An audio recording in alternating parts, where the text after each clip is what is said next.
And we do have, obviously, I probably should have started the show off of this with baseball. I think it's a big deal that happened yesterday that A&M's star reliever who was injured last year, Josh Stewart, is returning. And I'm going to be honest, Ken, we've been kind of down on A&M baseball a little bit. I think it's gotten a little better after they landed a couple of big hitters, and I think that rotation starting out. I've already seen a couple analysts, not a ton, but a couple put A&M in their early Omaha 8, and which is, to be honest, the reason that it's good to see A&M's name in those is that these guys at least believe that this is going to be a competitive team next year, and they're going to have a chance to make it back to the NCAA tournament and possibly make it to the College World Series because of the new players they got on offense, because of guys like Caden Sorrell, Gavin Grahovic, Terrence Keel returning, Bear Harrison, a couple others. And now, you're pitching, you don't really know what it's going to look like because we said this last week. Obviously, we don't know if Ryan Prager is going to return.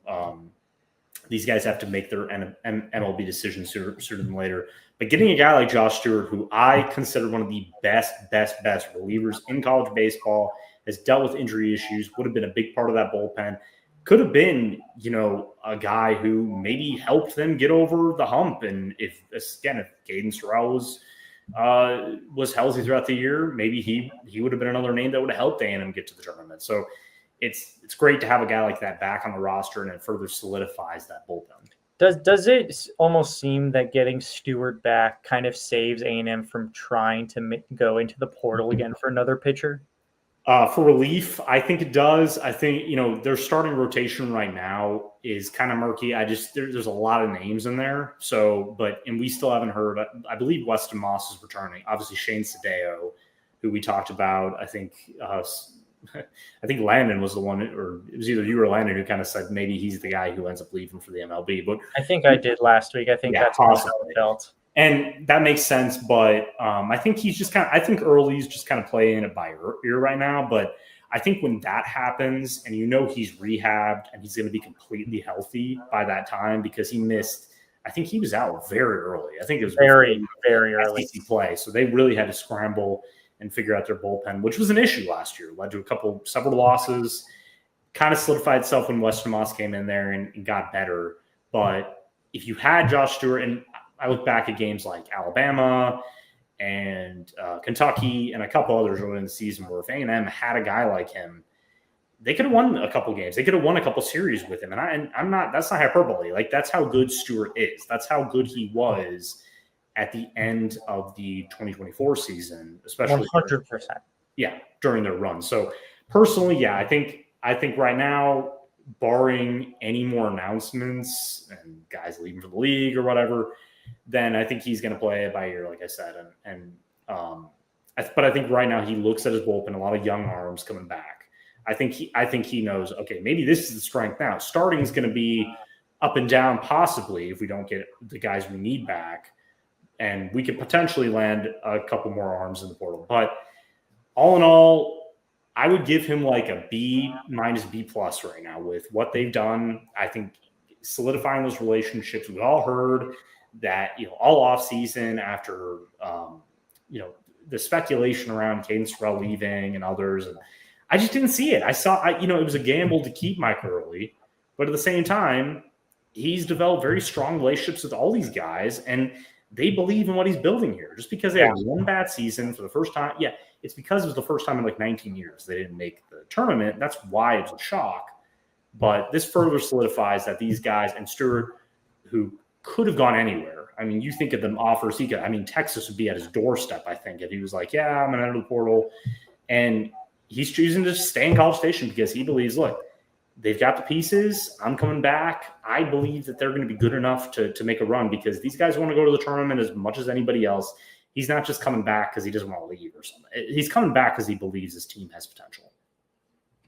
Yeah, you nailed it on the head. I think that's exactly what I was thinking. Yeah. And I think that Stewart, being the relief pitcher that we kind of missed throughout the entirety of SEC play, I think that getting him back and maybe getting, Weston Moss back as well. Yeah. I think that's been confirmed, not confirmed. Weston Moss, he hasn't put anything out yet. I'm Okay. guessing probably sooner because I think Stewart took a while. A couple, Caden Sorrell took a while. We don't know what that, maybe that has to do with NIL. And, I've heard that, yes, and power to him. I mean, maybe that passing, he probably wasn't leaving, but he probably knew, okay, now I know my NIL package is here, whatever. That's just business now. It's part of the business. But I never saw Caden Sorrell leaving, going anywhere. I think that he's very close to what they're building. I think he personally believes, like, why would I go anywhere else? I was having an awesome season. I was, coming back from injury now, I plan on staying healthy the entire year. I've got Krahovic back. I got Chris Halkopian now. I've got Jay Dewar. These guys are great contact hitters. Halkopian has a bright NFL future. Why wouldn't I want to be in this lineup just because Jace Lavallette's leaving? I mean, love just Jace Lavallette, but he's going to leave anyways, so it doesn't really matter. So it's really just putting play. That's the thing. We didn't have this discussion. It was all dire and like everything's on fire. And I saw these message boards of, it was even before like A&M softball. Like credit to Trish Ford, she's doing a bang up job this offseason, but it was a little slow and they weren't getting announcements and, oh my God, they're failing. Only football and basketball are doing well. It takes time. It's a very long process. It's a very long. Baseball recruiting and portal additions is so long. It's not like football where you have a guy committing live at his high school every week in the summer. It's just not. It's like, that's why like a big part of our business is recruiting for football, because every summer, okay, that guy's committing this day, that guy's committing this day, that guy's committing. It's just how it works. And it's more of a show, right? It's more. Yeah, it is. For baseball, no, it's not. It's like these guys have been playing baseball since they were 8 years old. They play every year. If you're in California or Texas, you're playing every single weekend, it seems like. And it's just continuing the job. It's getting to the next level to eventually get to the show. That's the whole goal. So you pick the school based on how they're going to develop me. Do I love the culture there? And Early has a lot to prove, but he knows right now, like, this is the way I feel we have to build our team. We have to keep core guys. We had to get 2 more stars in that lineup, which they did. And we have to solidify this pitching rotation. Justin Lampkin, that I forgot to mention, is another big name. He has to weigh those options. Is MLB right now really the best option, or come back one more year, play like you did at the end of the season, going back to that beautiful game of his against Georgia where he was just painting the strike zone. And if you do that one more time, we're talking first round pick potential. We're talking a guy who you could be making some big money. So these guys have a lot to figure out. But if we get a couple of those names, you get Prager and Lampkin back, you're set. You are absolutely set. That's exactly about anybody else. You don't, then maybe you add a couple more names to get that pitching rotation to the point where you can really pick and choose, test guys out in the fall, going into the winter, and then kind of figure that out. But they're going to have weaknesses like every team does.